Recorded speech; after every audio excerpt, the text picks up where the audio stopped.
अस्सलाम वालेकुम। खबर दोपहर में मैं आज़म अली खान यूसुफजई। सबसे पहले हेडलाइंस पर नजर डालेंगे।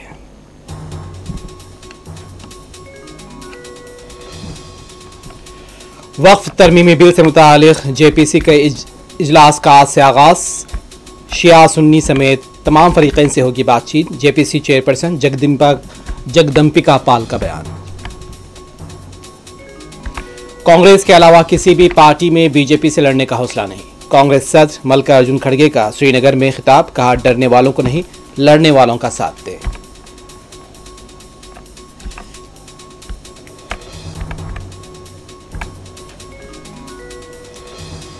पहले आप काम पर लौटें। इंतजामिया को किसी भी मनफी कार्रवाई न करने की हिदायत दी जाएगी।